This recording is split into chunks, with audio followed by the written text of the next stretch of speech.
हिबा दी, कितनी प्यारी लग रही हो आप। अपना लहंगा हाथों से संभालती हुई माही चहकते हुए कमरे में दाखिल हुई। उसने अपने दोनों गालों पर हाथ रखा और हैरानी भरे अंदाज में हिबा को देखने लगी। ब्यूटिशियंस अभी अभी हिबा को तैयार करके बाहर निकली थी। हिबा ने मुस्कुराकर उसकी तरफ देखा। माही मेहंदी के फंक्शंस के हिसाब से बहुत प्यारी सजी हुई थी। वो गोल गोल घूमकर खिलखिलाते हुए बोली, हिबा दी, मैं कैसी लग रही हूँ? बहुत ही प्यारी लग रही हो माही।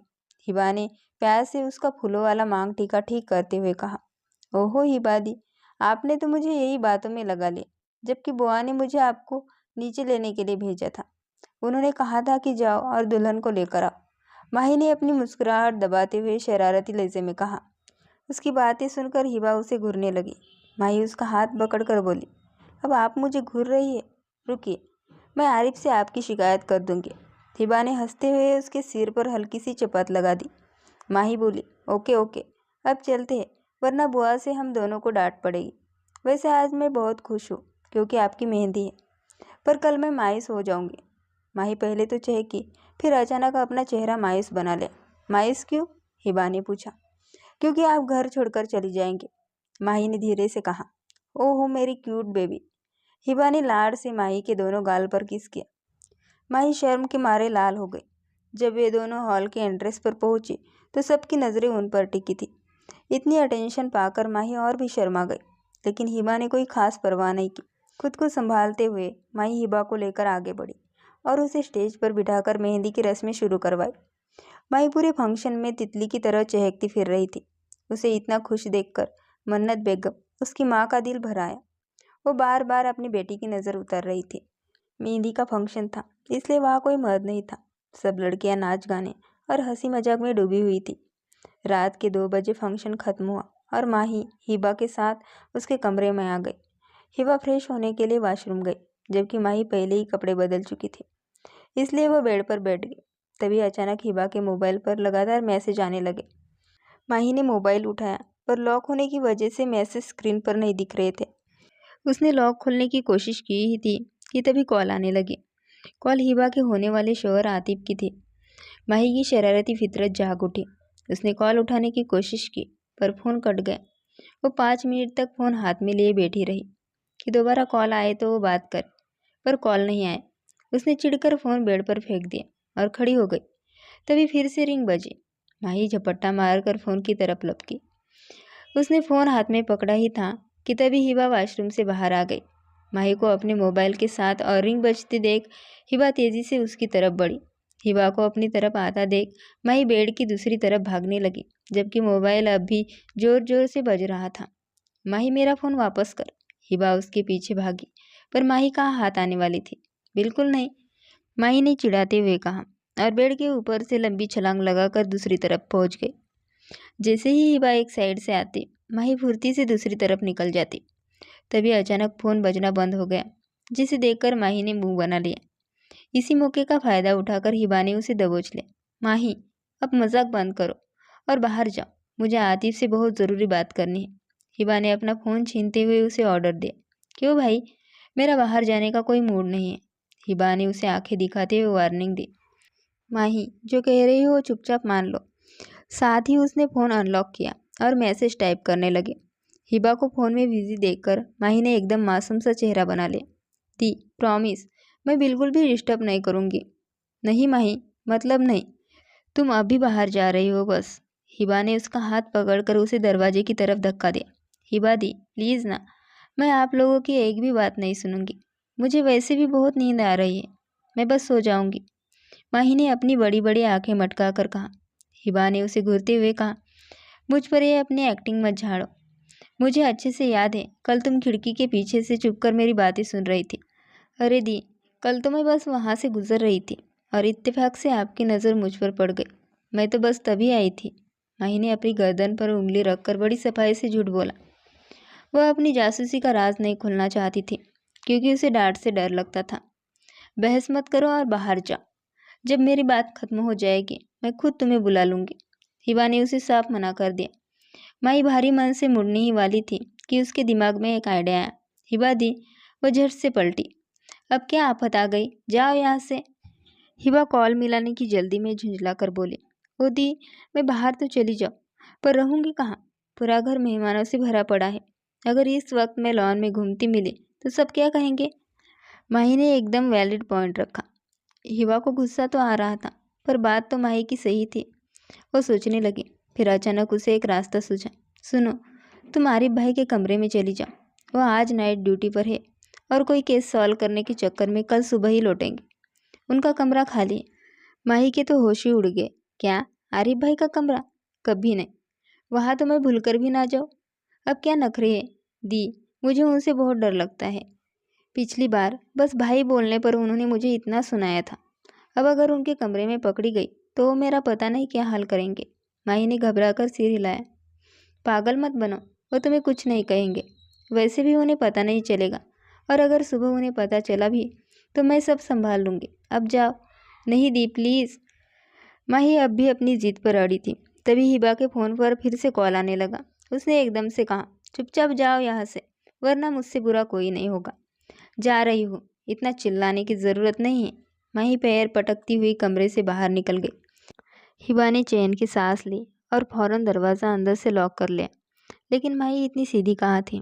वो वहाँ से गई नहीं, बल्कि हिबा के कमरे के ठीक बाहर दबे पाँव खड़ी रही। जब काफ़ी देर तक दरवाज़ा नहीं खुला तो माही को समझ आ गया कि हिबा ने अंदर से लॉक किया है। उसने चिढ़कर पैर पटके और भारी मन से आरिफ के कमरे की तरफ बढ़ गई। कमरे में घुसते ही उसने इधर उधर देखने की जहमत भी नहीं की और सीधे बेड पर गिर गई। दिन भर की भाग दौड़ और थकान की वजह से बिस्तर पर लेटते ही उसे गहरी नींद आ गई। रात के ठीक 3 बजे आरिफ घर पहुंचा। बाहर से तो घर रोशनी में जगमगा रहा था, लेकिन अंदर सब सो रहे थे और हर तरफ सन्नाटा था। आरिफ बुरी तरह थका हुआ था। वो अपने कमरे में दाखिल हुआ और बिना लाइट जलाए सीधे वॉशरूम चला गया, ताकि पुलिस यूनिफॉर्म उतार सके। उसे बस जल्दी से सोना था, ताकि सुबह हिबा की बारात की तैयारियों के लिए वक्त पर उठ सके। वॉशरूम से बाहर आते हुए उसने वहाँ की लाइट भी बंद कर दी। पूरे कमरे में धूप अंधेरा था। वो अंदाजे से बेड की तरफ बढ़ा और धड़ाम से बिस्तर पर गिर गया। लेकिन उसके गिरते ही एक लड़की की दबी हुई चीख सुनाई दी, जिसे सुनकर आरिफ के होश उड़ गए। उसने चौंक कर सिर उठाया तो महसूस हुआ कि बेड पर कोई और भी है, जो उसके नीचे दबा हुआ घुटती हुई आवाज़ निकाल रहा था। आरिफ घबरा गया। उसने झट से ब्लैंकेट के ऊपर से ही उस लड़की के मुंह पर हाथ रखा और साइड लैम्प जला दिया। शादी वाला घर था, अगर कोई शोर सुनकर आ जाता तो उसकी क्या इज्जत रह जाती। और सबसे बड़ी बात, ये कौन थी जो उसकी मर्जी के बिना उसके बिस्तर पर मज़े से सो रही थी। आरिफ ने अपनी माँ को सख्त हिदायत दी थी कि उसके कमरे में कोई ना आए। उसने गुस्से में ब्लैंकेट को पीछे हटाया तो सामने बड़ी बड़ी काली आंखें थी, जो डर के मारे उसे ही घूर रही थी। आरिफ को पहचानते देर नहीं लगी कि ये मेहमान कौन है। उसके होठों पर एक मुस्कुराहट आई, जो उसकी घनी मूछों के पीछे छिप गई। चिकना मत। वो माही के कान के पास झुककर बहुत धीरे से बोला। माही ने जल्दी जल्दी सिर हिलाया। वह बेचारी तो मज़े से सो रही थी, पर इस एसपी आरिफ ने उसकी नींद का कबाड़ा कर दिया था। आरिफ ने जैसे ही उसके चेहरे से हाथ हटाया, माही ब्लैंकेट को एक तरफ धकेलती हुई उठी और बोली, आप यहाँ क्या कर रहे हैं? वह मन ही मन हिबा को याद कर रही थी, जिन्होंने कहा था कि वह पूरी रात घर नहीं आएगा। अब ये यहाँ क्या करने आ गया? वो रोनी सूरत बनाकर सोच रही थी। आरिफ ने बड़े संजीदा अंदाज में जवाब दिया, मतलब क्या है तुम्हारा? मैडम, ये मेरा कमरा है। आरिफ की बात सुनते ही माही की बची कुची नींद भी उड़ गई।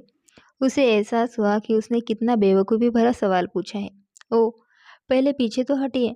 उसने आरिफ को पीछे धकेलने की कोशिश की। आरिफ ने उसे वही रोकते हुए पूछा, तुम बताओ, तुम यहाँ मेरे कमरे में क्यों आए हो? पहली बात तो तुम्हें यहाँ आना ही नहीं चाहिए था। खैर, अब आ ही गई हो तो मेरी मर्जी के बिना यहाँ से जा भी नहीं सकती। आरिफ ने शरारत से उसकी आंखों में झांकते हुए कहा और उसके दोनों हाथ अपने कब्जे में ले लिए।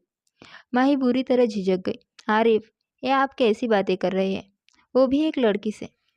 उसे समझ नहीं आ रहा था कि ये इंसान इतना बेबाक कैसे हो सकता है। ऐसी वैसे नहीं, मैं तो हर तरह की बातें कर सकता हूँ, और लड़की से ही तो करूँगा। तुम लड़की है तो हो। आरिफ ने चुटकी लेते हुए कहा। आरिफ, छोड़िए मुझे। आप ये सब क्यों कर रहे हैं? अगर किसी ने देख लिया तो? मम्मी ने कहा है कि गैर मर्दों से बात नहीं करनी चाहिए। माही ने घबराहट में उसे समझाने की कोशिश की। आरिफ ने मुस्कुराते हुए सिर हिलाया। वेरी गुड, तुम्हें मम्मी की सारी बातें माननी चाहिए। गैर मर्दों से तो बिल्कुल भी बात नहीं करनी चाहिए। वो तुम्हें बहुत अच्छी सीख दे रही है। माही उसे हैरत से देखने लगी। आरिफ, पीछे हटिए, मेरी मम्मी बिल्कुल सही सिखाती है, और आप भी तो गैर ही है। उसने गुस्से में कहा। ये तुमसे किसने कहा कि मैं गैर हूँ? मम्मी ने कहा था कि पापा, भाई और शोहर के अलावा बाकी सब मर्द गैर होते हैं, और आप ना तो मेरे पापा है और ना ही भाई, तो गैर ही हुए ना। ये कहते ही माही ने आरिफ के बाजू पर जोर से दांत गाड़ दिए। आहा, पागल लड़की, अभी तुमने खुद शोहर का नाम लिया था, और मैं शोहर हूँ तुम्हारा, आरिफ ने दर्द के मारे दहाड़ते हुए कहा। माही की तो जैसे जान ही निकल गई। उसने आरिफ के बाजू पर अपने दांत के निशान देखे और फौरन मुंह पर हाथ रख ले। आरिफ, अब आप झूठ भी बोलने लगे हैं। माही उसे मजाक समझते हुए हंसने लगे। आरिफ का दिमाग खोल उठा। उसने उस 19 साल की लड़की को पकड़कर झकझोर दिया, जो अपनी उम्र के हिसाब से अब भी हद से ज़्यादा नादान थी। माही, क्या तुम्हें बचपन का कुछ भी याद नहीं है? मानता हूँ, तब तुम सिर्फ 5 साल की थी और मैं 13 साल का, लेकिन मुझे सब याद है। क्या तुम्हें याद नहीं कि तुमने खुद मुझसे जिद करके वो पिंक फेरी फ्रॉक मंगवाया था, ताकि तुम मेरी प्रिंसेस लग सको? वो 27 साल का मर्द उस लड़की के इश्क में पागल था, लेकिन अब तक अपनी माँ की वजह से खामोश था। आसिया बेगम नहीं चाहती थी कि उनकी भतीजी इतनी जल्दी घर गृहस्थी की जिम्मेदारियों में फंसे, वरना आरिफ तो उसके 18 साल के होते ही मामा के पास शादी की बात करने पहुंच जाता। माही अब संजीदा होकर उसे देखने लगे। उसे वो पिंक फ्रॉक याद था, जो आज भी उसकी अलमारी में रखा था।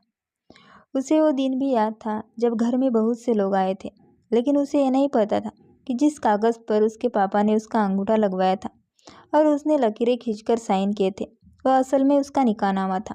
बोलो, अब क्या कहोगे? आरिफ ने भारी आवाज़ में पूछा। माही ने अपना सिर झटका और गुस्से से घूरते हुए बोली, मैं कैसे मान लूँ? इससे पहले कि माही कुछ कह पाती, आरिफ ने उसे सोचने का मौका तक नहीं दिया। उसने बिजली की तेजी से माही की कमर में हाथ डालकर उसे अपने करीब खींच लिया। माही की सांसें जैसे रुक गई और उसने घबराहट में अपनी आंखें जोर से बंद कर ली। क्या तुम्हें अब भी कुछ गलत लग रहा है? आरिफ ने माही की गर्दन के पास झुककर बहुत धीमी आवाज़ में पूछा। माही की हालत ऐसी थी कि वह कुछ बोलने की हालत में ही नहीं थी। उसे समझ नहीं आ रहा था कि इस नई हकीकत पर क्या रिएक्शन दे। आरिफ ने उसे सुकून से अपने सीने से लगा लिया। जब काफ़ी देर तक माही कुछ नहीं बोली तो आरिफ झुंझलाकर बोला, माही, क्या जान निकल गई तुम्हारी? कुछ बोलोगी भी?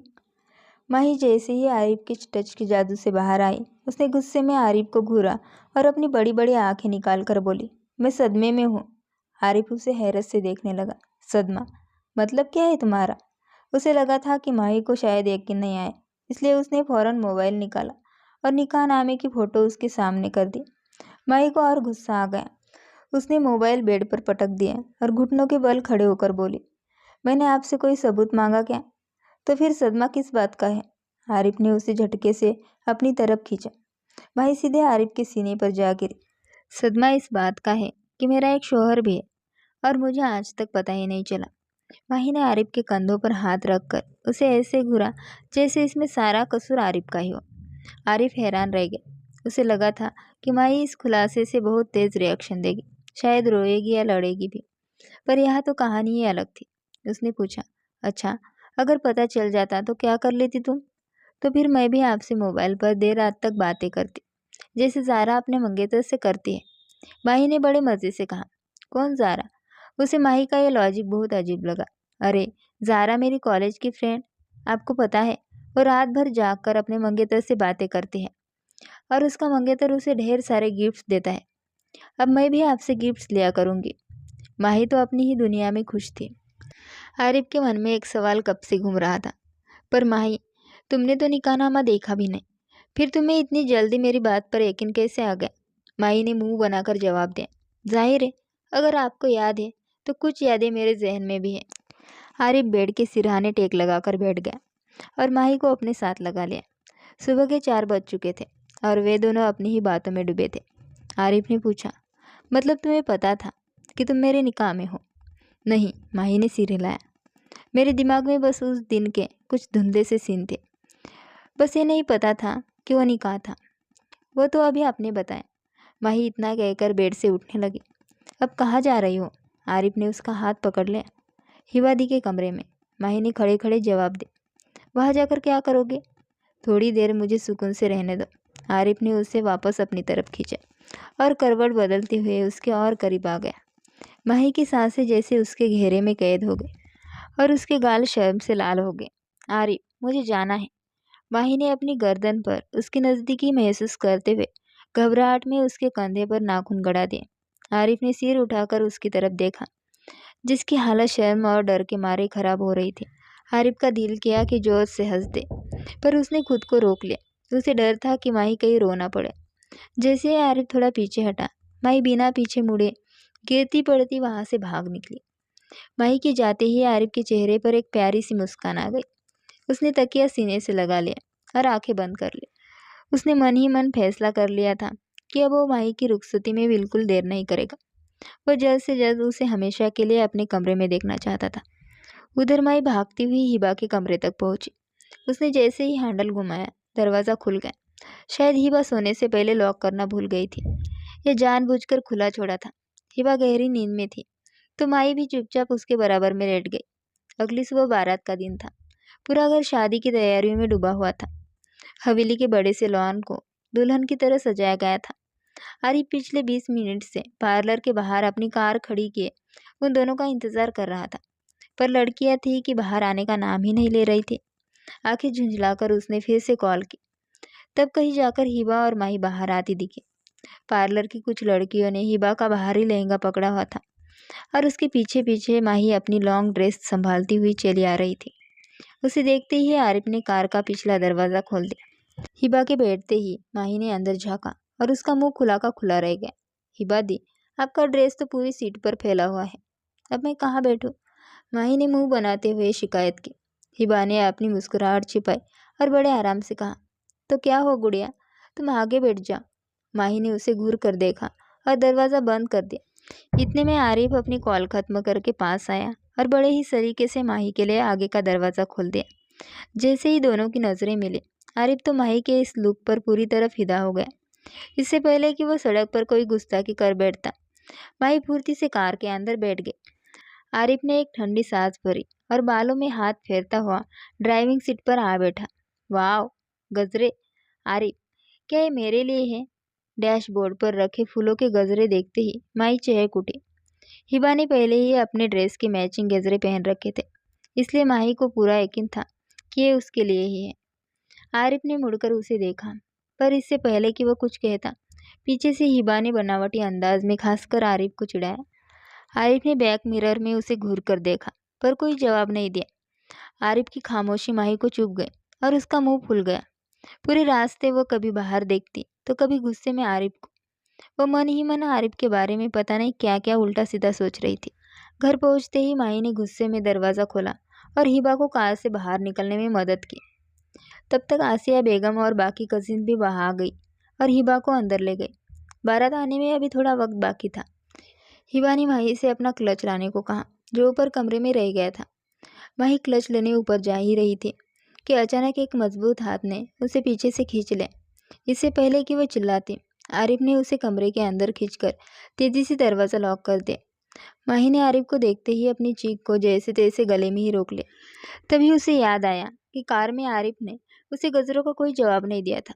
उसने गुस्से में मुंह फुलाया और दूसरी तरफ देखने लगी। आरिफ काफ़ी देर से उसकी ये बचकानी हरकतें देख रहा था। उसने मुस्कुराते हुए माही को अपनी तरफ खींचा और उसकी कमर पर अपनी पकड़ मजबूत कर ली। माही ने आरिफ के सीने पर हाथ रखकर खुद को उससे दूर रखने की कोशिश की और उसे घूरते हुए बोली, जो सिर झुकाए बस उसी को देख रहा था, इतनी छोटी सी हो तुम और गुस्सा देखो जैसे 7वें आसमान पर हो। आरिफ ने उसकी कम हाइट का मजाक उड़ाते हुए कहा, मैं छोटी नहीं हूँ, आप खुद टावर को सलाम करने पहुँच रहे हैं तो मैं क्या करूँ? माही ने चिढ़कर अपना हाथ छुड़ाने की कोशिश की। आरिफ हंसते हुए बोला, are you serious my? Tower? मैं इतना भी ऊंचा नहीं हूँ, बस 6 फीट 2 इंच ही तो हूँ और तुम मुश्किल से 5 फीट तक पहुँच रहे हो। मुझसे जलने की ज़रूरत नहीं है तुम्हें। ये कहकर उसने माही को हल्के से बेड पर बिठाया और खुद उसके सामने झुक गया। माही खामोश रहे तो आरिफ ने छेड़ते हुए पूछा, अच्छा बताओ, ये मुंह गोलगप्पा क्यों बना रखा है? गाल पहले ही कम फूले हुए हैं, जो इन्हें और फुलाए बैठी हो। उसने झुककर उसके गालों के पास सरगोशी की तो माही शर्म से लाल होकर पीछे हटने लगी। मुझसे फ्लर्ट करने की कोई ज़रूरत नहीं है, वो मुंह बनाकर और पीछे खिसकी। आरिफ ने उसे फिर से खींचकर अपने करीब किया और प्यार से पूछा, अच्छा बताओ, क्या चाहिए मेरी जान को? कुछ नहीं चाहिए मुझे, पीछे हटिए, मुझे जाना है। माही ने अपनी नाराजगी साफ जाहिर की। ठीक है, चली जाओ, फिर एक गजरे में किसी और को दे देता हूँ। आरिफ ने साइड टेबल से नीले रंग का पैकेट उठाया और उसे खोलने लगा। उसकी नज़रें माही पर ही थी। माही जो जाने के लिए खड़ी हुई थी, फौरन वापस बैठ गई। हालांकि मुंह अभी फुला हुआ था। चलो, अब नाराज़गी खत्म करो। आरिफ ने उसका हाथ पकड़ा और उसे प्यार से गजरा पहनाने लगा। जैसे ही आरिफ ने उसके हाथ पर अपने लब रखे, माही कांप उठी और हाथ पीछे खींचने लगे। आरिफ ने उसका दूसरा हाथ पकड़ा और वहाँ भी गजरा पहनाकर वही प्यार दोहराया। माही के तो जैसे जान पर बनाई थी। आरिफ, छोड़िए। माही ने हाथ खींचना चाहा। पहले बोलो नाराज़गी खत्म। आरिफ ने उसे और करीब कर लिया। हाँ, हो गई। माही ने मुश्किल से शब्द अदा किए।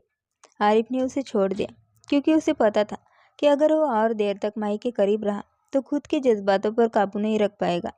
माही वहाँ से तीर की तरह गायब हुई। थोड़ी देर में बारात आ गई और घर में शोर मच गया। माही ने हिबा की तरफ से सारी रस्में निभाई और ढेर सारे पैसे बटोरकर बहुत खुश हुई।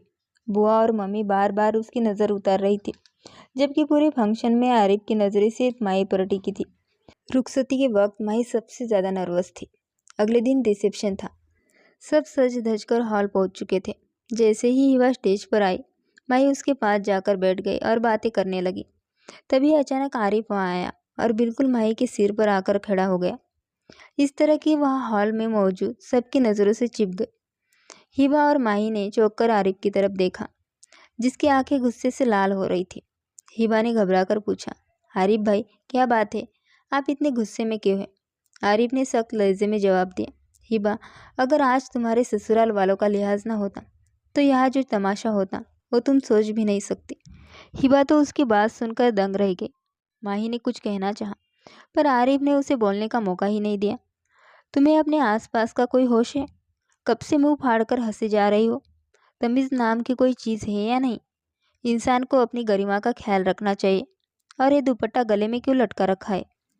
इसे ढंग से सिर पर लो। तुम्हारी अपनी एक इज्जत है। आरिफ का लहजा बर्फीला था।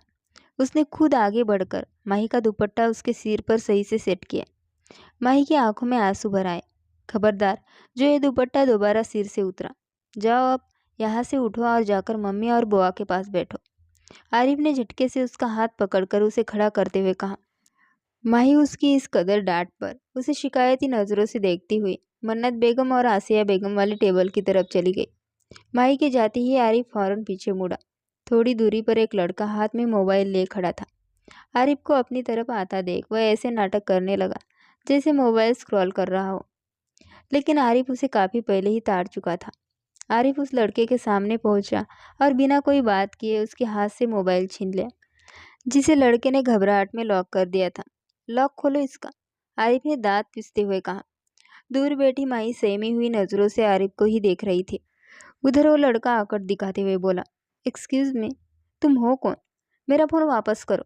अगर नहीं चाहते कि सबके सामने तुम्हारी बेइज्जती का रिकॉर्ड तोड़ दो तो चुपचाप लॉक खोलो। आरिफ ने उसके कंधे पर मजबूत पकड़ बनाई और मोबाइल की स्क्रीन उसके सामने कर दी। लड़का थोड़ा डरा तो सही, पर फिर भी ठिठाई पर अड़ा रहा। मैं अपना फ़ोन क्यों अनलॉक करूं? मुझे मेरा फ़ोन दो। आरिफ ने बिना वक्त ज़ाया किए उसका हाथ मरोड़ा और उसे घसीटते हुए एक किनारे की तरफ ले गया। वो लड़का आरिफ की मजबूत कदकाठी के सामने बिल्कुल तिनका लग रहा था और खींचता चला गया। मेरा हाथ छोड़ो, जाहिल आदमी, वो लड़का चिल्लाया। तभी आरिफ के भारी हाथ का एक जोरदार थप्पड़ उसके चेहरे पर पड़ा, जिसने उसके दिमाग की सारी बत्तियां जला दी। लड़का सुन्न होकर अपना मुंह पकड़कर उसे देखने लगा। आरिफ ने अपनी जेब से कार्ड निकालकर उसके सामने किया। कार्ड पर एसपी आरिफ का नाम पढ़ते ही उस लड़के के पैरों तले जमीन खिसक गई और वो कांपने लगा। लॉक खोल। आरिफ मोबाइल उसकी तरफ फेंकते हुए दबी आवाज में दहाड़ा। लड़के ने लड़खड़ाते हाथों से लॉक खोला। गैलरी ओपन कर। पर क्यों? जितना कहा है उतना कर। आरिफ की आवाज़ सुनकर उसने तुरंत गैलरी खोल दी। सामने ही माही के अलग अलग एंगल से खींची गई ढेर सारी तस्वीरें थी। लड़का शर्मिंदा होकर नजरें झुका गया। डिलीट कर इसे अभी। लड़के की उंगलियां तेजी से चलने लगी और उसने अपने मोबाइल से सारी फोटो डिलीट कर दी। लेकिन आरिफ को तसल्ली नहीं हुई। उसने मोबाइल छीनकर रिसेंटली डिलीटेड फोल्डर चेक किया। और वहाँ से भी सारी तस्वीरें जड़ से खत्म कर दी। उसका मन तो किया कि फ़ोन उसके सिर पर दे मारे, पर वो अपनी बहन की शादी के फंक्शन का मज़ा खराब नहीं करना चाहता था। उसने फ़ोन लड़के के हाथ पर पटका और वहाँ से चलाया। वापस आकर आरिफ ने माही को पूरी तरह इग्नोर किया और आतिफ के पास चला गया, जो उसे बुला रहा था। आरिफ अपने काम में बिजी था कि तभी उसकी माँ आसिया बेगम का कॉल आया। उन्होंने याद दिलाया कि वो वक्त पर घर पहुंच जाए, क्योंकि आज माही के पापा के घर उन दोनों का डिनर है। आरिफ ने हामी भर दी, वो टाइम पर पहुंच जाएगा। आरिफ को रह रह कर याद आ रहा था कि हिबा के रिसेप्शन वाले दिन उसने कितनी बेरहमी से माही को डांटा था। वह अपनी इस गलती पर खुद को कोस रहा था। उस दिन के बाद से उन दोनों की एक बार भी मुलाकात नहीं हुई थी। पूरा 1 महीना बीत चुका था। न उसने माही को देखा था और ना ही कोई बात हुई थी। वह अपने नए केस में इस कदर उलझा हुआ था कि चाहकर भी वक्त नहीं निकाल पाया। आज ही उसका केस पूरी तरह से सुलझा था और मुजरिम जेल की सलाखों के पीछे था। उसका काम अब खत्म हो चुका था। उसने तय किया कि आज वो वक्त पर घर पहुंचेगा। ऊपर से मम्मी के फ़ोन ने उसे याद दिलाया था कि उसकी बीवी उससे यकीनन बहुत नाराज़ होगी, क्योंकि मेहंदी की रात जिस तरह वह कह रही थी कि वह रोज़ रात को उससे बात करेगी, अगर वो नाराज़ ना होती तो यकीनन अब तक उसे कॉल या मैसेज ज़रूर करती। आरिफ को अपनी गलती का एहसास हो गया था। उसे डांटने के बाद खुद कांटेक्ट ना करना उसकी नाराज़गी को और बढ़ा गया था। माही को मनाने के नए नए तरीके सोचते हुए वो मामू के घर पहुंचा। इफाब साहब और मन्नत बेगम ने उसका स्वागत किया, लेकिन माही कहीं नज़र नहीं आई। आरिफ बेचैन सा सोफे पर बैठा उसे ही ढूंढ रहा था। माही कहाँ है भाभी? आसिया बेगम ने बेटे की बेचैनी भांपते हुए अपनी भाभी से पूछ ही लिया। उसे बुखार है, इसलिए अपने कमरे में आराम कर रही है, मन्नत बेगम ने सादगी से जवाब दिया। अरे मेरी फूल सी बच्ची को बुखार कैसे हो गया? आसिया बेगम फिक्रमंद होकर बोली। पता नहीं, 1 महीना हो गया है, ये बुखार पीछा ही नहीं छोड़ रहा। दवा खा लेती है तो थोड़ा सुकून मिल जाता है, पर 2 दिन बीतते ही फिर से तप उठती है, मन्नत बेगम ने उदासी भरे लहजे में बताया। आसिया बेगम उसे मिलना चाहती थी, पर फिर उसके आराम का सोचकर नहीं गई। उधर आरिफ की तो जैसे जान पर बनाई थी। वो अंदर ही अंदर बुरी तरह तड़प उठा। बातों का सिलसिला फिर शुरू हुआ। तभी आरिफ का मोबाइल बजने लगा। वो सबका शुक्रिया अदा करते हुए लाउंज से बाहर निकल आया। उधर माही अपने कमरे में लैंप की मध्यम रोशनी में बेड के सिरहाने टेक लगाए ख्यालों में खोई हुई थी। दवाई के असर से बुखार थोड़ा कम था, पर पूरी तरह उतरा नहीं था। वो कॉलेज से आते ही सो गई थी। मन्नत बेगम और इफाब साहब उसकी बदलती आदतों से बहुत परेशान थे। पहले की तरह चहकने वाली माही अब एकदम खामोश हो गई थी। वो या तो किताबों में डूबी रहती या किचन में माँ की मदद करती। इसी बीच एक दिन मन्नत बेगम ने उसे बताया था कि उसका और आरिफ का निकाह बचपन में ही हो चुका है।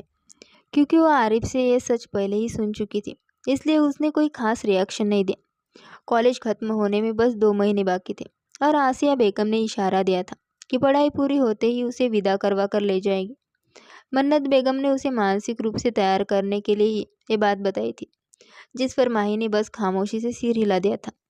सच तो यह था कि वह उस दिन की डांट को दिल पर लगा बैठी थी और खुद को आरिफ की नज़रों में बेवकूफ़ समझने लगी थी। मन्नत बेगम को पहले तो बहुत डर लग रहा था कि निकाह की बात सुनकर माही का रिएक्शन क्या होगा, लेकिन जब उसने कोई एतराज़ नहीं किया तो उनकी खुशी का कोई ठिकाना नहीं रहा। अपनी माँ को खुश देख माही को भी सुकून मिला था। अभी वह अंधेरे कमरे में बैठी अपने पेरेंट्स के बारे में सोचकर हल्का सा मुस्कुरा रही थी। उसे एहसास भी नहीं हुआ कि कब कोई खिड़की के रास्ते उसके कमरे में दाखिल हुआ। दरवाज़ा अंदर से लॉक किया और चुपके से उसके बिल्कुल करीब आकर बैठ गया। माही को होश तब आया जब अपने माथे पर उसे किसी का ठंडा और मजबूत स्पर्श महसूस हुआ। वह अंदर तक कांप गई। जैसे ही उसने नज़रें उठाई, सामने आरिफ को पाकर उसकी आंखें फटी की फटी रह गई। आप? वो हैरान रह गए। जी मैं। ये बुखार क्यों चढ़ा रखा है तुमने? अपना ख्याल क्यों नहीं रखती? आरिफ ने बहुत ही फिक्रमंद लहजे में कहा। उसने अपनी उंगलियों से माही का बुखार चेक किया और फिर वही हाथ उसकी गर्दन पर ले गया। आरिफ की इस नज़दीकी ने माही के दिल की धड़कनें बढ़ा दी। आरिफ की सांसें अपने चेहरे पर महसूस कर माही के गाल सुर्ख हो गए। पीछे हटिए, मुझे आपसे कोई बात नहीं करनी। माही ने अपनी आंखें सिकोड़ते हुए उसे पीछे धकेला। उसका अंदाज बता रहा था कि वो बहुत ज़्यादा गुस्सा है। क्यों बात नहीं करनी जान? आरिफ ने उसका हाथ पकड़कर उसे अपनी तरफ खींच लिया। क्योंकि आप बहुत बुरे हैं। I don't like you. पीछे हटिए। माही लगातार हाथ छुड़ाने की कोशिश कर रही थी। आरिफ ने बड़े ही कूल अंदाज में कहा, अच्छा, मैं जान सकता हूँ कि मैं बुरा क्यों हूँ? और रही बात तुम्हारे डोंट लाइक मी की, तो इसका मतलब मैं तुम्हें शादी के बाद अच्छे से समझा दूंगा। आरिफ की इस बेबाकी ने माही के गुस्से में और आग लगा दी। आपको वाकई नहीं पता आप कितने बुरे हैं। हिबादी के रिसेप्शन वाले दिन कितनी गंदी तरह डांटा था मुझे। मुझे ये तक नहीं बताया कि मेरी गलती क्या थी। आपकी आंखें उस दिन इतनी लाल थी जैसे खून निकल जाएगा। माही अब अपनी पुरानी फॉर्म में आ चुकी थी। आरिफ को देखते ही उसका बुखार और संजीदापन जैसे गायब हो गया था। अब वो पूरा हिसाब बराबर करने के मूड में थी। आरिफ ने ठंडी सांस ली और हाथ बांधते हुए तंजिया लहजे में बोला, माही, इंसान को अपने आसपास का होश होना चाहिए। एक लड़का तुम्हारी यानी मेरी बीवी की तस्वीरें ले रहा था और मैडम बड़े मज़े से गप्पे मारने में बिजी थी। मेरा गुस्सा जायज़ था। पहली बात, मैं आपकी बीवी नहीं। दूसरी बात, मैं किसी और से नहीं बल्कि हिबादी से बात कर रही थी। और तीसरी बात, अगर कोई मेरी फ़ोटो ले रहा था तो आप उसे मारते, मुझ पर क्यों चिल्लाए? क्या आप चाहते हैं कि दूसरों की गलत नज़रों की वजह से मैं मुंह छिपाकर बैठ जाऊँ? माही, मैंने कभी मुंह छुपाने की बात नहीं की, ना ही मैं तुम पर कोई पाबंदी लगा रहा हूँ। मेरा मतलब सिर्फ इतना था कि तुम्हें अपने माहौल का होश होना चाहिए। तुम्हें पता होना चाहिए कि कौन तुम्हें किस नज़र से देख रहा है। और वो दुपट्टा जो तुमने गले में लटका रखा था, उसे अगर ढंग से ओढ़ लेती तो देखने वाले खुद अपनी नज़रें हटा लेते। आरिफ ने और करीब आते हुए संजीदगी से कहा, और तुम्हें क्या लगता है मैंने उस लड़के को ऐसे ही छोड़ दिया होगा? तुम मेरी इज्जत हो माई। किसी की इतनी हिम्मत नहीं है कि तुम्हारी तरफ आंख उठाकर भी देख सके। आरिफ ने उस दिन फंक्शन में मेहमानों की वजह से सिर्फ तस्वीरें डिलीट करके फ़ोन वापस किया था, लेकिन अगले ही दिन वह लड़का आरिफ की कस्टडी में था। उसके खिलाफ कई गलत कामों के सबूत मिले थे, जिस वजह से अब वो जेल में था। माही ने आरिफ की बात सुनी तो शर्म के मारे उसकी नज़रें झुक गई। उसे याद आया कि रिसेप्शन वाले दिन पार्लर वाली ने उसके दुपट्टे को सिर्फ एक पतली पट्टी की तरह सेट किया था ताकि ड्रेस का काम नजर आए, और उसने भी बिना सोचे समझे उसे वैसे ही रहने दिया। अब आरिफ की बातें सुनकर उसे अपनी गलती का एहसास हो रहा था। अच्छा छोड़ो, जो हो गया सो हो गया।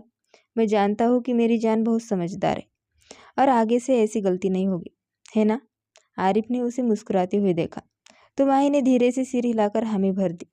वैसे उस दिन तो कोई बहुत बड़ी बड़ी बातें कर रहा था कि अगर मुझे पता होता तो मैं रोज़ रात को आपसे बातें करती। आरिफ ने तिरछी नज़रों से उसे देखते हुए चुटकी ली। माही ने तुरंत मुंह बनाया। बात करती पर आपने डांट दिया था। बाकी सब एक तरफ, पर डांटा तो आपने था ही, और मैं अब भी नाराज़ हूँ। आरिफ का दिल किया कि वह ज़ोर से हंस दे, पर उसने खुद को काबू में रखा। माही का अंदाज ही ऐसा था कि गुस्सा आ ही नहीं सकता था। अच्छा जी, तो मेरी जान नाराज़ है। वैसे मुझे किसी ने बताया था कि उसे गिफ्ट्स बहुत पसंद है और मैं कुछ लाया भी था, पर यहाँ तो नाराज़गी चल रही है। आरिफ ने शरारत से कहा। गिफ्ट शब्द सुनते ही माही के कान खड़े हो गए। उसने झट से आरिफ का बाजू पकड़ा और बेताबी से पूछा, आरिफ, आप मेरे लिए गिफ्ट्स लाए हैं? कहाँ है? जल्दी बताइए ना। लाया तो था, पर तुम तो नाराज़ हो, आरिफ ने कहते हुए उसे कमर से पकड़कर अपनी तरफ खींचा और उसके पास झुक गया। आरिफ, मैं आपसे बिल्कुल नाराज़ नहीं हूँ, सच्ची। कहाँ है मेरे गिफ्ट्स? माही की आवाज़ में अब सिर्फ एक्साइटमेंट थी।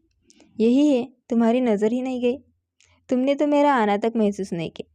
आरिफ ने हल्का सा शिकवा किया। अब आप चोरों की तरह खिड़की से आएंगे तो मुझे कैसे पता चलेगा? अब प्लीज़ मेरे गिफ्ट दीजिए। वह बेड पर उसके सामने बैठते हुए हाथ फैलाकर बोली। आरिफ मुस्कुराते हुए उठा, कमरे की लाइट ऑन की और सोफे पर रखे गिफ्ट्स उठाकर उसकी तरफ बढ़ा दी। सामने पिंक टेडी बेयर और चॉकलेट्स का खूबसूरत बुके देखकर माई की चीख निकलते निकलते रह गई। उसने तुरंत अपने मुंह पर हाथ रख लिया। वाह आरिफ, ये कितना प्यारा है। उसने झपट कर टेडी बेयर को अपने सीने से लगा लिया। बस दूर से देखो इसे। आरिफ ने बनावटी जलन दिखाते हुए टेडी बियर उसके हाथ से खींचकर बेड की दूसरी तरफ फेंक दिया। आरिफ, दूर से क्यों देखो, वो मेरा है। माही ने गुस्से में टेडी बियर वापस खींच लिया। माही, मुझे गुस्सा मत दिलाओ, वरना मैं इसे वापस ले जाऊंगा। अब ये बॉक्स खोलो और ये चॉकलेट्स तुम्हारे लिए है। आरिफ ने गिफ्ट बॉक्स उसके सामने किया और चॉकलेट बुके उसकी गोद में रख दी। माही ने बॉक्स खोला, जिसके अंदर सोने की एक बेहद खूबसूरत अंगूठी थी। अंगूठी का डिज़ाइन देखकर वह खिल उठी। आरिफ ने खुद अंगूठी निकालकर उसकी उंगली में पहनाई और फिर बुके से एक चॉकलेट निकालकर उसका रैपर हटाते हुए माही की तरफ बढ़ाया। माही सब कुछ भूलकर अपनी चॉकलेट्स और गिफ्ट देखने में मगन हो गई। आरिफ उसे देख ही रहा था कि उसकी फ़ोन की रिंग बजी, जिसे काटकर उसने वापस जेब में रख लिया। पसंद आया सब कुछ? आरिफ ने पूछा तो माही ने मुस्कुराकर सिर हिलाया। आप भी लीजिए ना। माही ने चॉकलेट उसकी तरफ बढ़ाई। मैं अपनी मर्जी की चॉकलेट लूँगा, आरिफ ने गहरे अंदाज में कहा। तो लीजिए ना। माही ने नासमझी में पूरा बुके उसके आगे कर दिया। आरिफ ने बुके को एक तरफ रखा और माही को अपनी तरफ खींचते हुए कुछ ही पलों में अपनी बात का मतलब उसे समझा दिया। थोड़ी देर बाद जब आरिफ पीछे हटा तो माही का चेहरा शर्म से लाल हो चुका था और वो तेजी से सांसें ले रही थी। आरिफ उसे देखकर मुस्कुरा उठा। तभी उसके फ़ोन की घंटी फिर से बजी। आरिफ ने उसके माथे को पैर से किस किया और बेड से उठकर खिड़की की तरफ बढ़ा। आरिफ, आप इधर से मत जाइए ना, दरवाजे से निकलिए। माही ने दरवाजे की तरफ इशारा करते हुए कहा। हाँ, ताकि बाहर बैठे मामू और मम्मी मुझे देख ले और फिर कभी इस घर में घुसने ही ना दे। आरिफ ने तंजिया लहजे में कहा। अरे, वो आई है, आपने मुझे बताया क्यों नहीं? माही घबराहट में बेड से उतरी और दरवाजे की तरफ भागने लगी। क्या हो गया माही, इस हुलिये में बाहर जाओगे? आरिफ ने उसे रोकते हुए कहा। ज़रा अपना चेहरा तो देखो, पूरे चेहरे पर चॉकलेट लगी हुई है। वैसे तो मैं अपने अंदाज में इसे साफ कर देता, पर अभी मेरे पास वक्त नहीं है। जाओ, पहले अच्छे से फ्रेश हो जाओ, फिर नीचे जाना। आरिफ ने उसके गाल पर प्यार से हाथ रखा, उसे एक बार फिर मुस्कुराकर देखा और उसी खिड़की के रास्ते गायब हो गए जहाँ से आया था। माही ने जल्दी से खुद को ठीक किया और नीचे आई। लाउंज में आरिफ बड़े आराम से इफ़ाफ साहब के साथ बैठा बातों में बिजी था। उसे इतनी जल्दी वहाँ जमा जमाया बैठा देख माही का मुंह खुला का खुला रह गया। आरिफ ने मौका पाकर उसे चुपके से आंख मारी, जिससे माही और भी सकपका गई। वह तेजी से सीढ़ियाँ उतरकर नीचे आई। उसे देखते ही आसिया बेगम निहाल हो गई और फौरन उसके बुखार का हाल पूछने लगी। माही आरिफ की नज़रों से इतनी नर्वस थी कि बस वो हाँ में जवाब दे पा रही थी। डिनर के बाद सब लाउंज में बैठे थे। भाई, अब तो मैं बस माही को अपने साथ ही ले जाऊंगी, बेटे के इशारे को समझते हुए आसिया बेगम ने बात छेड़ दी। इफ़ाफ साहब मुस्कुराते हुए बोले, तुम्हारी ही बेटी है आसिया, जब चाहे ले जाना। बातों बातों में आसिया बेगम ने माही के पेपर्स खत्म होने की ठीक 2 दिन बाद की तारीख पक्की कर ली। आरिफ की खुशी तो छिपाया नहीं छिप रही थी। अगले दिन आरिफ अपने ऑफिस में एक केस की फाइल पढ़ रहा था। तभी हवलदार अंदर आया। उसने आरिफ को सैल्यूट किया। आरिफ ने उसे बोलने का इशारा किया। सर, कॉलेज से कॉल आया है, वहाँ 2 लड़कियां एग्जाम में चीटिंग करते हुए पकड़ी गई है, हवलदार ने बताया। आरिफ ने फाइल से नज़र हटाकर कहा, तो एचओडी से कहो कि उन्हें वार्निंग देकर छोड़ दे। सर, एचओडी ऐसा ही करते, लेकिन एक लड़की लगातार कह रही है कि उसने चीटिंग नहीं की, जबकि उसकी चेयर के नीचे चिट्स मिली है, और दूसरी लड़की कह रही है कि पहली वाली उसे चिट्स पास कर रही थी। मामला थोड़ा उलझ गया है, हवलदार ने सफाई दी। आरिफ को कुछ समझ नहीं आया। उसने हवलदार शफीफ को घूर से देखा। सर, वहाँ जाकर ही असलियत पता चलेगी, हवलदार ने बेचैरगी से कहा। आरिफ ने अपनी कैप उठाई और दोनों पुलिस जीप में बैठकर कॉलेज की तरफ निकल पड़े। हवलदार ने जैसे ही कॉलेज के सामने जीप रोकी, आरिफ हैरान रह गया। वह यही कॉलेज था जहाँ माही पढ़ती थी। उधर एचओडी के ऑफिस में ही माही खड़ी थी। दिल तो घबरा रहा था, पर चेहरे पर उसने ज़रा भी शिकन नहीं आने दी। आज उसका आखिरी पेपर था और 2 दिन बाद उसकी मेहंदी की रस्म थी। पेपर काफ़ी मुश्किल था, पर वो पूरी तैयारी के साथ आई थी। आज 2 क्लासेस का पेपर एक साथ एक ही हॉल में था। माही के आगे जो लड़की बैठी थी वह पढ़ाई में बहुत कमज़ोर थी और बार बार माही के पेपर में झांकने की कोशिश कर रही थी। माही ने किसी तरह सर को बुलाकर अपना एक डाउट पूछा और नज़रों से उस लड़की को वार्न किया कि अगर अब उसने दोबारा ऐसा किया तो वह शिकायत कर देगी। वह लड़की सीधी होकर बैठ गई और माही अपने काम में जुट गई। थोड़ी देर बाद अचानक सर आए और माही के हाथ से पेपर छीन ले। माही, तुम चीटिंग कर रही हो। सर के ये शब्द उसके कानों में हथौड़े की तरह लगे। माही ने साफ कहा कि उसने कुछ नहीं किया, पर सर ने उसकी चेयर के नीचे पड़ी चिट्स की तरफ इशारा किया। माही दंग रह गई। तभी आगे बैठी लड़की ने कहा, सर, मैंने इसे चीटिंग करते देखा है। एचओडी ने धमकी दी कि अगर माही अपनी गलती मान ले तो उसे छोड़ देंगे, वरना पुलिस बुलानी पड़ेगी। पर माही अपनी बात पर अड़ी रही। इसी गहमा गहमी में आरिफ और हवलदार ऑफिस में दाखिल हुए। एचओडी ने पूरा मामला आरिफ को समझाया। आरिफ ने जब माही को सामने खड़ा देखा तो एक पल के लिए चौंक गया, पर उसने ऐसा ज़रा भी जाहिर नहीं होने दिया कि वह उसे जानता है। मिस माही, सबूतों के हिसाब से तो आपने चीटिंग की है, आरिफ ने चेयर पर बैठते हुए सख्त लहजे में कहा। सर, मैंने कोई चीटिंग नहीं की, माही ने आरिफ की आंखों में आंखें डालकर पूरी हिम्मत से जवाब दिया। आरिफ ने दूसरी लड़की अजरा से पूछा, तो उसने फिर से वही झूठ दोहराया। आरिफ ने एक गहरी सांस ली और सर से कहा कि उन स्टूडेंट्स को बुलाए जो एग्जाम हॉल में माही के आसपास बैठे थे। 5 लड़कियां अंदर आई। क्या आप में से किसी ने मिस माही को चीटिंग करते देखा? आरिफ ने सवाल किया। सबने नाम में सिर हिला दिया। कमाल की बात है, ये लड़की जो आगे बैठी थी, इसने पीछे मुड़कर देख लिया कि चीटिंग हो रही है, पर आप लोग जो इसके साथ और पीछे बैठे थे, आप लोगों को कुछ पता ही नहीं चला। आरिफ ने तंजिया लहजे में कहा। तो अजरा घबरा गई। माही सीने पर हाथ बांधे खामोश खड़ी सब देख रही थी। आरिफ ने फिर से सख्त आवाज में पूछा, जब इसने चिट्स खोली तब भी आपको पता नहीं चला? बस सर, वो चिट्स तो आजरा ने माही की चेयर के नीचे फेंकी थी। मैंने खुद अपनी आंखों से देखा था। माही के बराबर में बैठी लड़की अचानक बोल पड़ी। ये सुनते ही अजरा के चेहरे का रंग उड़ गया। आरिफ ने उस लड़की को घूर कर देखा और पूछा, तो पहले क्या मुंह में दही जमा रखी थी, तब क्यों नहीं बोला? आरिफ ने गुस्से में उस लड़की की तरफ देखा और कहा, अगर तुम ये सच पहले ही बता देती तो इतना बड़ा ड्रामा ही नहीं होता। तुम्हारी बात से साफ है कि असल में चीटिंग कौन कर रहा था और किसे फंसाया गया। वो लड़की धीमी आवाज़ में बोली, सर, टीचर ने हमें सख्त हिदायत दी थी कि अगर किसी ने बात की तो उसका पेपर छीन लिया जाएगा। मैं बस अपना पेपर समय पर ख़त्म करना चाहती थी, इसलिए चुप रही। आरिफ ने एचओडी और टीचर को घूर कर देखा और बाकी लड़कियों को जाने का इशारा किया। अब आरिफ की नज़रें अजरा पर थी। हाँ तो मिस अजरा, अब बताइए आपके साथ क्या किया जाए? आरिफ का लहजा इतना कड़क था कि अजरा फौरन रोने लगी और माफ़ी मांगने लगी। उसने कबूल किया कि वो माही से ज़्यादा नंबर लाना चाहती थी, इसलिए पहले उसकी नकल करने की कोशिश की। जब माही ने उसे घासने डाली तो उसने उसे फंसाने के लिए अपनी सारी पर्चियाँ माही की कुर्सी के नीचे फेंक दी। सच्चाई सामने आते ही एचओडी और टीचर ने माही से माफ़ी मांगी। उसे पेपर पूरा करने के लिए अलग से समय दिया गया, जबकि अजरा को एग्ज़ाम से बाहर कर दिया गया। उसके पेरेंट्स को बुलाकर उसकी करतूतें बताई गई और उसे घर भेज दिया गया। माही का पेपर खत्म हुआ तो आरिफ खुद उसे लेने पहुंचा। पिछले दिन कॉल ना उठा पाने की जुर्माने के तौर पर उसने माही को ढेर सारी शॉपिंग कराई, जिसे देखकर माही की सारी नाराज़गी गायब हो गई। आज मेहंदी का फंक्शन था और दोनों फैमिलीज़ का फंक्शन एक साथ रखा गया था। आरिफ स्टेज पर बैठा माही का इंतज़ार कर रहा था। तभी हिबा माही को लेकर हॉल में दाखिल हुई। मेहंदी के गहरे पीले जोड़े में माही बहुत खूबसूरत लग रही थी। बैकग्राउंड में बजते म्यूजिक और फूलों की बारिश के बीच माही खुशी से झूम उठी।